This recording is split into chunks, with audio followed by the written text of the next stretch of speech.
बिस्मिल्लाहिर्रहमानिर्रहीम। अस्सलाम वालेकुम स्टूडेंट्स, मैं हूं हसन फरीद, आपका फिजिक्स टीचर। आज हमारे पास एक बहुत इंपॉर्टेंट लॉन्ग क्वेश्चन है डिस्कस करने को, जिसका नाम है इक्वेशन ऑफ कॉन्टिन्यूटी। तो आइए स्टूडेंट्स जरा देखते हैं कि इक्वेशन ऑफ कॉन्टिन्यूटी क्या है और इसकी क्या एप्लीकेशंस है।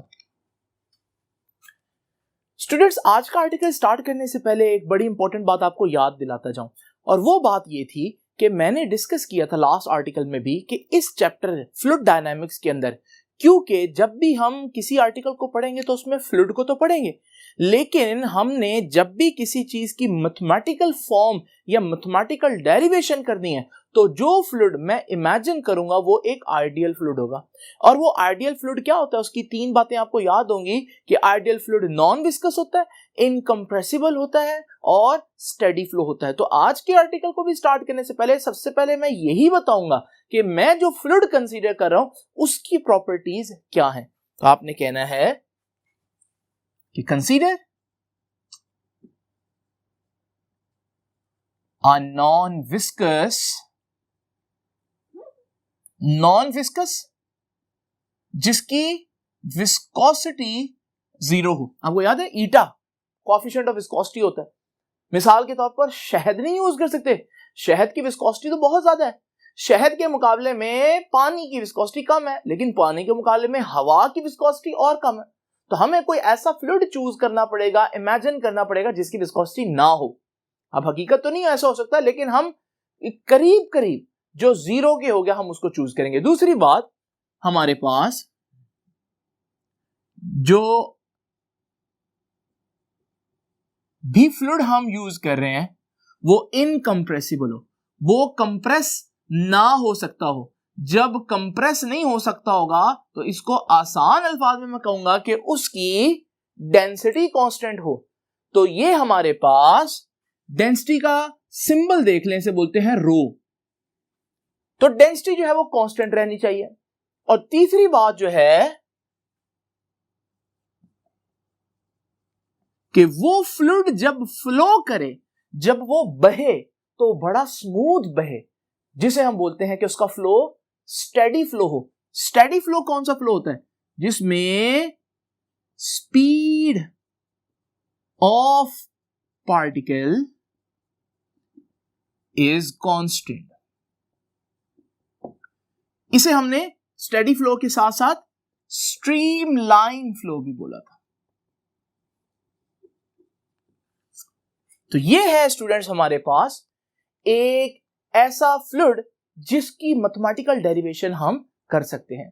अब ये मैथमेटिकल डेरिवेशन करने से पहले जरा आइए एक दफा देखते हैं ये फ्लूइड किस तरह से फ्लो करता है।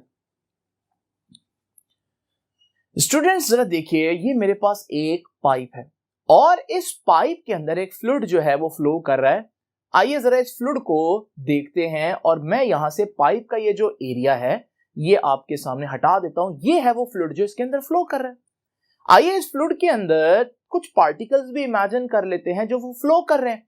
जब ये पार्टिकल्स फ्लो कर रहे होंगे, आप देख रहे हैं पार्टिकल्स की जो स्पीड है वो बिल्कुल कांस्टेंट है, और ये फ्लूइड है ये इनकंप्रेसिबल भी है और नॉन विस्कस भी है, यानी कि ये एक आइडियल फ्लूइड है जो इस पाइप में से पास कर रहा है। अच्छी बात यहां ये है कि पाइप का जो एरिया है वो टोटल कांस्टेंट है। शुरू में भी पाइप की जितनी मोटाई है, बाद में भी पाइप की उतनी ही मोटाई है। लेकिन जस्ट इमेजिन करें अगर इस पाइप की जगह हमारे पास पाइप कुछ इस तरह से होता कि एक तरफ से उसका एरिया ज्यादा होता और एक तरफ से उसका एरिया कम होता। और फिर जरा इमेजिन करें कि अगर मैं इसका एक एंड जो है वो थोड़ा सा हाइट पर ले जाऊं।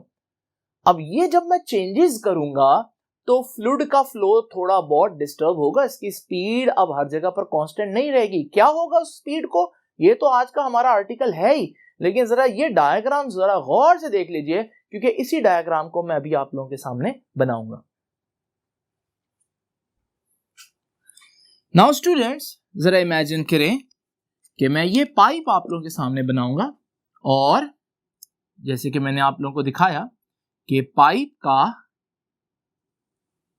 जो डायमीटर है वो एक तरफ से कम और एक तरफ से ज्यादा है, और इसी तरह से हमारे पास पाइप की हाइट भी एक तरफ से कम है और एक तरफ से हाइट ज्यादा है।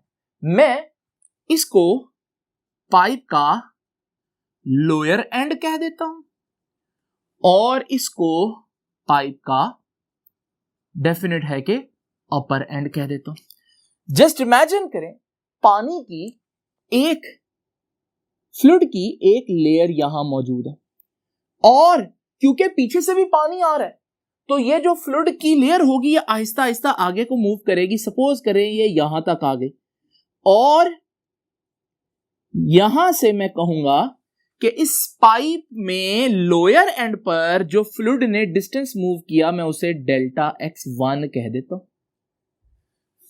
तो डेल्टा x1 वो डिस्टेंस है जो पाइप के निचले एंड पर लोअर एंड पर उस फ्लूइड ने मूव किया और उसको मूव करना था क्योंकि पीछे से भी जो है वो फ्लूइड आ रहा है, फ्लो मुसलसल है।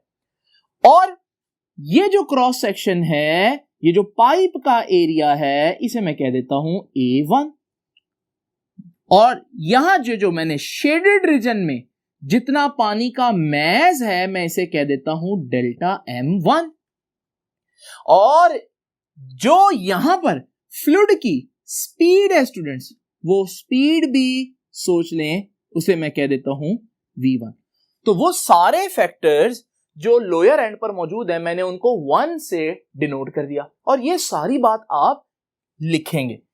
और ये सारी बातें जो आप लिखेंगे किस लिए लिख रहे हैं? क्योंकि आप मैस फाइंड आउट करेंगे लोअर एंड पर, मैस फाइंड आउट करेंगे लोअर एंड पर। और ये डेरिवेशन करने से पहले आप सारी बातें ये लिखेंगे कि सपोज करें at lower end the area of cross section is A1, the fluid moves a distance of delta x1 with velocity v1, the mass delta m1 is shown in the shaded region. और ये पूरा paragraph आपको book के इस page पर नजर आएगा जो आपको दिखा रहा हूं। तो ये पैराग्राफ आपने वहां से एग्जैक्ट लिख लेना, मैं आपके सामने सिर्फ कैलकुलेशंस करता हूं। नाउ स्टूडेंट्स क्या मालूम करना हमने? वो मैस जो लोअर एंड पर है, ये शेडेड रीजन में जो मैस है ये मालूम करना है। और मैस किसके बराबर होता है स्टूडेंट्स? मैस बराबर होता है डेंसिटी। चलिए मैं पहले डेंसिटी लिख देता हूं, बाद में सिंबल्स दे दूंगा। तो डेंसिटी मल्टीप्लाई बाय वॉल्यूम, ये हमारे पास मैस का फॉर्मूला है। लेकिन मैस लोअर एंड पर तो मैंने डेल्टा M1 बोला है, तो डेल M1। डेंसिटी को मैंने आपको पहले ही बताया था रो कहूंगा, लेकिन लोअर एंड है तो रो 1 कहूंगा, इनटू वॉल्यूम। अब ये वॉल्यूम क्या है जरा तवज्जो से सुनिएगा स्टूडेंट्स। स्टूडेंट्स एरिया और वॉल्यूम में फर्क करना बहुत जरूरी है। जैसे कि ये मेरे पास एरिया, अगर आप आसान अल्फाज में याद रखना चाहें, एरिया एक फ्लैट चीज होती है, एक 2D चीज का एरिया होता है, जबकि वॉल्यूम जो है वो एक 3D चीज का होता है। और अगर आप इसमें फर्क देखना चाहें तो मैं आपको कुछ एग्जांपल से फर्क दिखाता हूं। फॉर एग्जांपल ये देखिए, ये मेरे पास एक सर्कल है, फ्लैट है, इसका एरिया होगा, लेकिन यही सर्कल जब अपने एक्सिस पर रोटेट करे तो ये मेरे पास जो चीज बनी ये अब एक स्फीयर है, ये एक फ्लैट चीज नहीं है, इसका जो होगा वो वॉल्यूम होगा। बिल्कुल इसी तरह से ये मेरे पास एक स्क्वायर है, ये एक 2D चीज है, एक फ्लैट चीज है, लेकिन अगर मैं इस स्क्वायर को इस तरह से आपके सामने मूव करवाऊं तो ये जो नई शेप बनेगी ये हमारे पास वॉल्यूम होगा इसका, क्योंकि ये एक 3D शेप है। तो बिल्कुल ऐसे ही जरा इमेजिन करें कि हमारे पास ये पाइप का सर्कुलर एंड है और जब आप इसको भी थर्ड एक्सिस में मूव करोगे तो हमारे पास ये एक 3D शेप बन जाएगी और अब इसका होगा वॉल्यूम। और इसका वॉल्यूम किसके बराबर होगा? इसका वॉल्यूम होगा वो जो एरिया है और वो जो लेंथ है जो हमने थर्ड एक्सिस में लिया उसको मल्टीप्लाई कर दे। और वैसे भी हमें मालूम है कि एरिया का यूनिट क्या होता है? मीटर स्क्वायर, और लेंथ का यूनिट क्या होता है? मीटर, और metre square into metre, metre cube होता है, और मीटर क्यूब इसका यूनिट होता है वॉल्यूम का। यानी कि अगर आपने किसी भी चीज का वॉल्यूम फाइंड आउट करना हो तो आप एरिया को थर्ड डायमेंशन से मल्टीप्लाई कर दें, वो डिस्टेंस जो भी थर्ड डायमेंशन में है, तो आपके पास वॉल्यूम आ जाएगा। इसी एग्जांपल में स्टूडेंट्स ये वो एरिया है और ये वो थर्ड डायमेंशन है जिसकी डिस्टेंस डेल्टा x1 है। तो अगर आप इनको मल्टीप्लाई कर दें तो ये आपके पास वॉल्यूम आ जाएगा। तो वॉल्यूम में मैं लिख रहा हूं एरिया इंटू डिस्टेंस जो फ्लूइड ने मूव किया है। नाउ स्टूडेंट्स, डिस्टेंस क्या होता है? आप लोगों ने पढ़ा इक्वेशंस ऑफ मोशन में चैप्टर नंबर 3 में s is equal to vt कि डिस्टेंस वेलोसिटी और टाइम का प्रोडक्ट होता है। तो ये भी तो डिस्टेंस है ना, डेल्टा एक्स, बस मैंने s की जगह आज क्या नाम दिया हुआ, डेल्टा x1। तो हमारे पास अगर मैं इससे रिप्लेस कर दूं तो delta m1 as it is, ρ1 as it is, a1 delta x की जगह वेलोसिटी इनटू टाइम आ जाएगा, क्योंकि हम बात कर रहे हैं यहां की, तो यहां की वेलोसिटी v1 है और टाइम जो है वो हमारे पास t आ जाएगा। ये स्टूडेंट्स हमारे पास मैस आ गया फ्लूइड का, मैस ऑफ फ्लूइड। और कहां पर? Mass of fluid eight lower and, pipe की निचली जगह पर जो मैस ऑफ फ्लूइड है वो ये। अब स्टूडेंट्स आपको मालूम है कि हमारा जो फ्लूइड है वो इनकंप्रेसिबल है। अगर ये फ्लूइड की लेयर यहां से आगे मूव की है तो डेफिनेटली पानी हर जगह पर आगे मूव करेगा और इसी तरह से इतना ही पानी यहां पर भी मूव करेगा। मैं उसको भी आप लोगों के सामने शो कर देता हूं और वो है हमारे पास ये शेडेड रीजन। अब क्योंकि ये सारी बातें अपर एंड की कर रहा हूं तो इस शेडेड रीजन का जो मैस है इसको मैं डेल्टा m2 कहूंगा, इसका जो एरिया है मैं उसको a2 कहूंगा और ये जो डिस्टेंस यहां पानी मूव करेगा या जो भी फ्लूइड है वो मूव करेगा उसे मैं डेल्टा x2 बोलूंगा और यहां जो फ्लूइड की स्पीड होगी, वेलोसिटी होगी, उसे मैं v2 कहूंगा। वही सारी चीजें हैं लेकिन अब मैंने उनको अपर एंड के लिए जो है वो कंसीडर किया। नाउ स्टूडेंट्स, मैं फिर से मैस फाइंड आउट करूंगा। पहले मैंने मैस कहां फाइंड आउट किया था? At lower end. अब मैं मैस फाइंड आउट करूंगा एट अपर एंड। तो mass at upper end. Now students, ये देखिए हमारे पास जो मैस का फॉर्मूला है वो सेम है और आप वो सेम सारी लॉजिक लगाएंगे, आपको मालूम है एंड रिजल्ट तो यही आएगा। तो मैं अब आपके पास सिर्फ एंड रिजल्ट लिख रहा हूं और मैं लिख रहा हूं कि सिमिलरली इसी तरह से सारी लॉजिक लगाकर डेल्टा m2 यानी कि अपर एंड पर मैस किसके बराबर आएगा? रो, लेकिन रो के साथ रो2, a1 लेकिन a1 की जगह a2, अपर एंड का एरिया v1, अपर एंड की वेलोसिटी हो जाएगी तो v2 बन जाएगा और टाइम t है, टाइम तो सेम होगा। इस इक्वेशन को मैं इक्वेशन नंबर 1 कहता हूं, इस इक्वेशन को मैं इक्वेशन नंबर 2 कहता हूं। इक्वेशन नंबर 1 बता रही है मैस एट लोअर एंड, ये वाला शेडेड रीजन का मैस, और इक्वेशन नंबर 2 बता रही है कि मैस एट अपर एंड यानी कि del m2।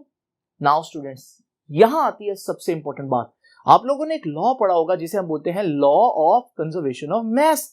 Law of conservation of mass क्या कहता है? Law of conservation of mass कहता है कि मैस जो है वो कम या ज्यादा नहीं हो सकता, मैस ना ही क्रिएट किया जा सकता है, मैस ना ही डिस्ट्रॉय किया जा सकता है।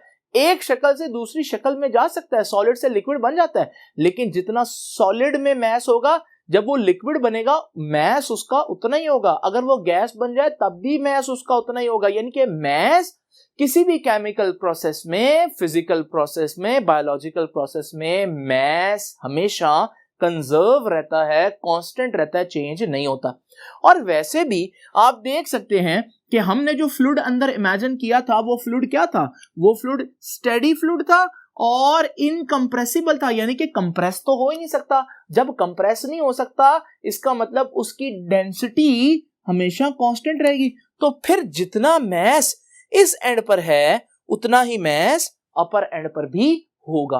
तो जरा देखते हैं स्टूडेंट्स, हम कहेंगे अकॉर्डिंग टू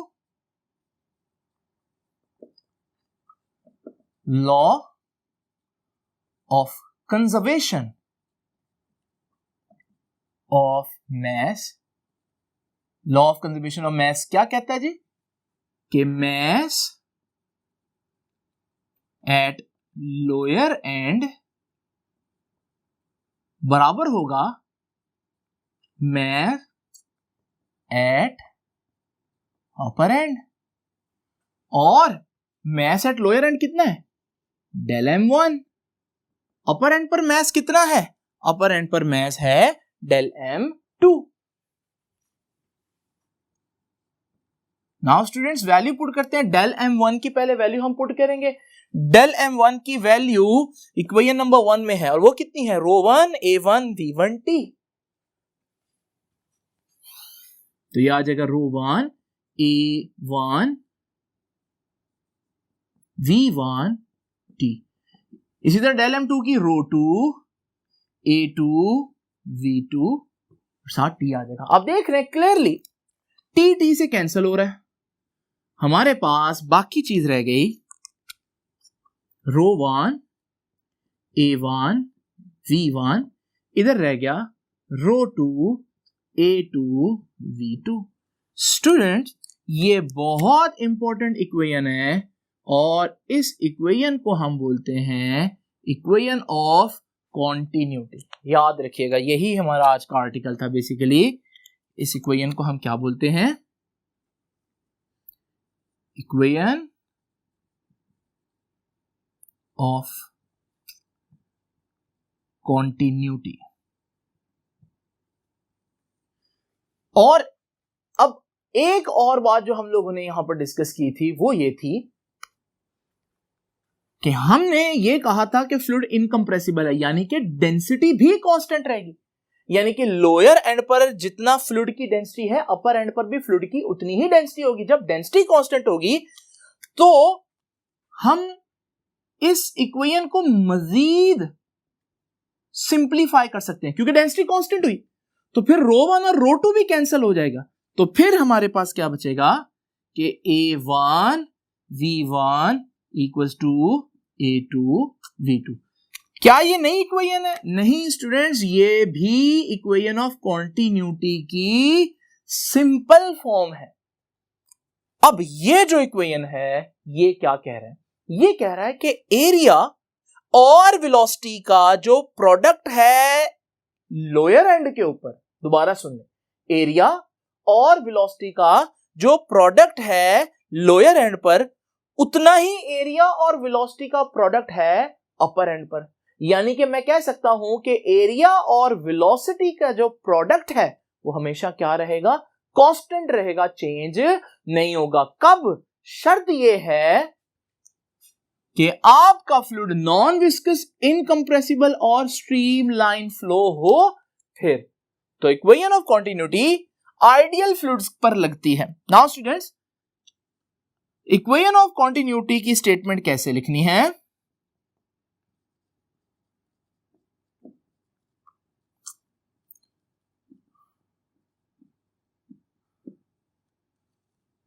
तो जरा देखते हैं। इक्वेशन ऑफ कॉन्टिन्यूटी कहती है कि प्रोडक्ट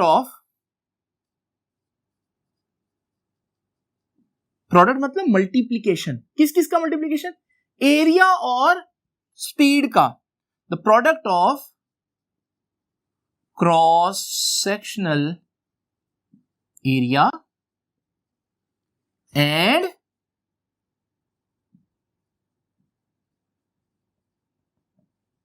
velocity of fluid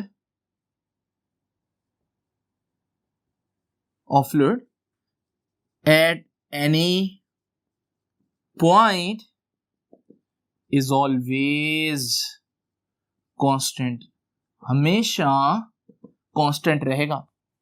और ये कांस्टेंट होगा क्या, जरा तवज्जो कीजिएगा स्टूडेंट्स, यहां मैं कुछ काम कर रहा हूं और ये आप लोगों ने बड़े ही तवज्जो से देखना। एरिया और स्पीड का जो प्रोडक्ट है,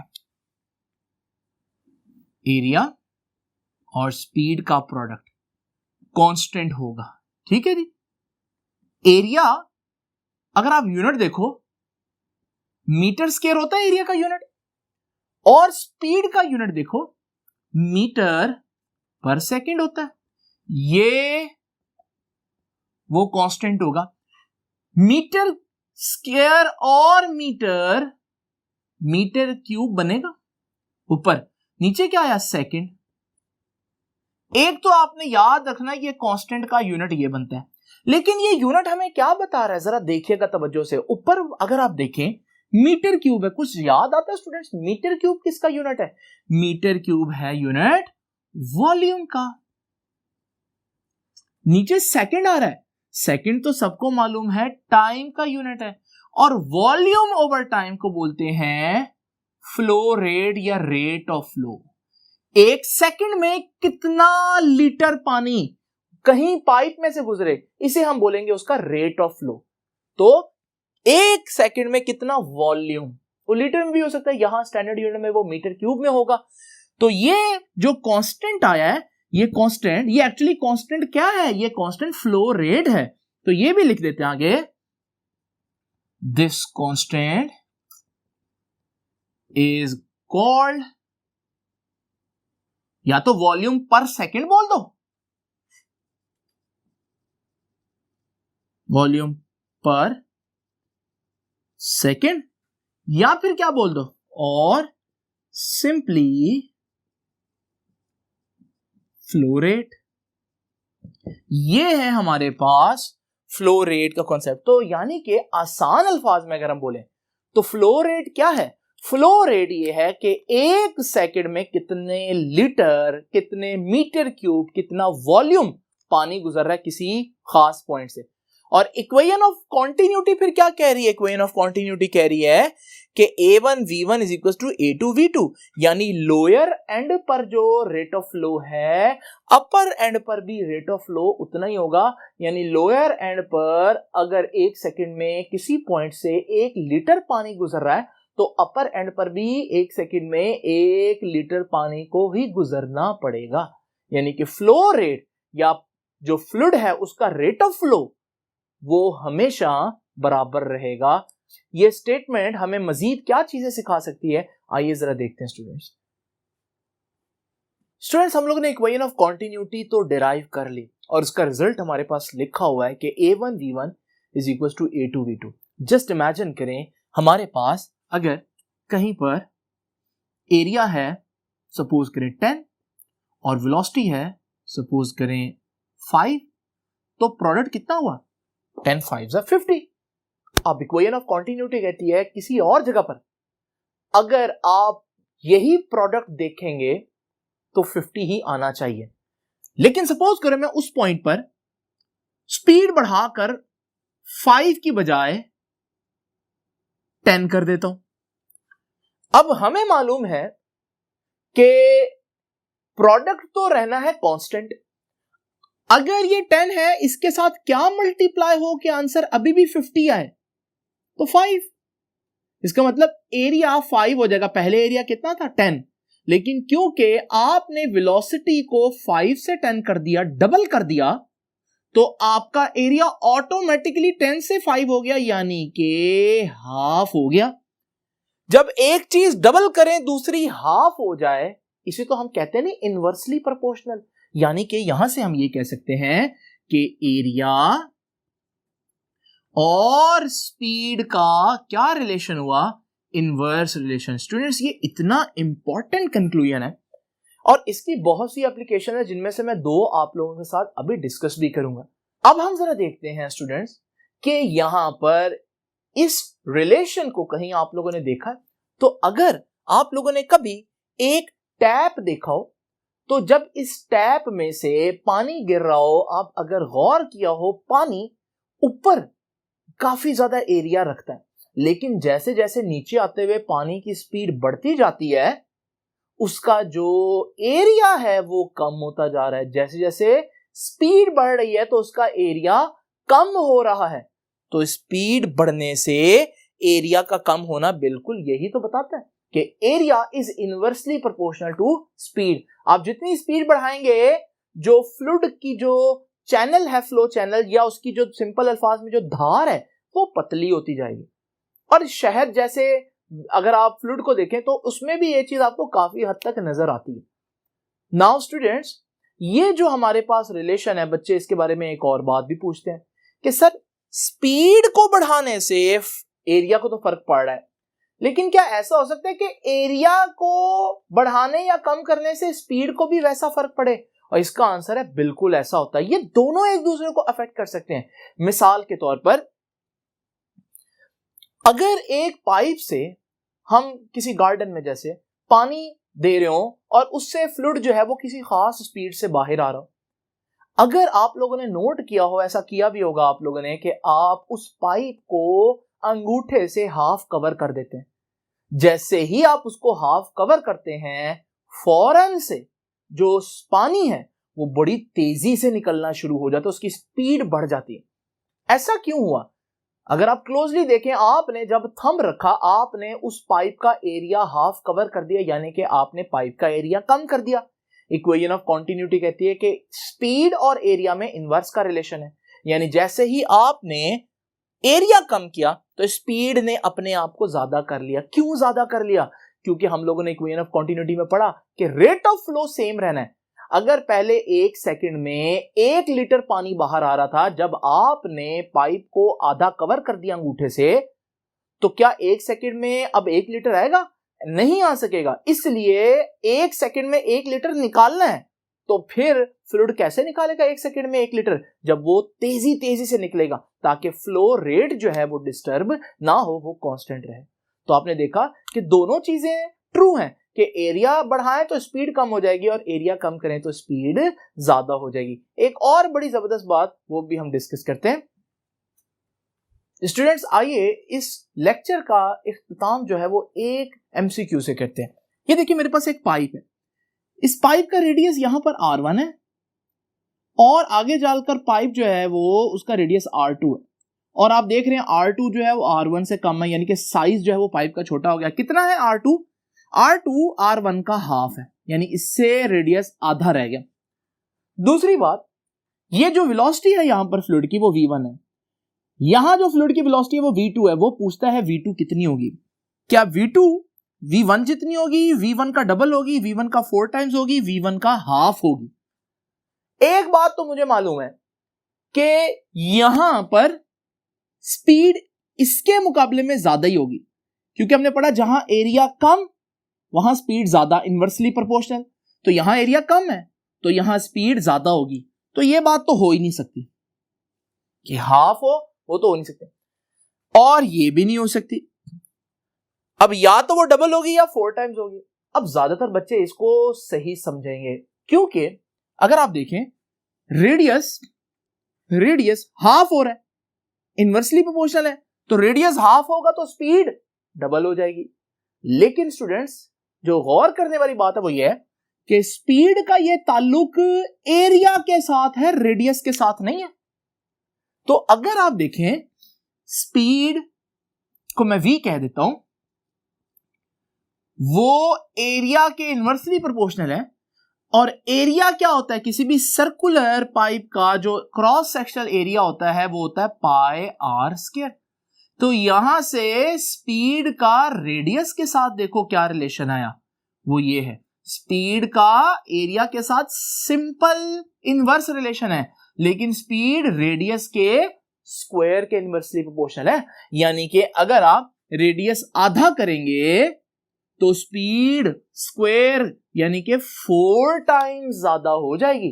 तो इसका मतलब इसमें सही आंसर हमारे पास 4v1 है कि यहां रेडियस आधा है, इसके मुकाबले में हाफ रेडियस है, लेकिन यहां स्पीड जो है वो 4 गुना ज्यादा होगी। तो स्टूडेंट, ये थे हमारे पास equation of continuity. I hope कि आपको ये चीजें समझ में आई होंगी। आपसे मुलाकात होगी नेक्स्ट लेक्चर में, तब तक के लिए अल्लाह हाफिज।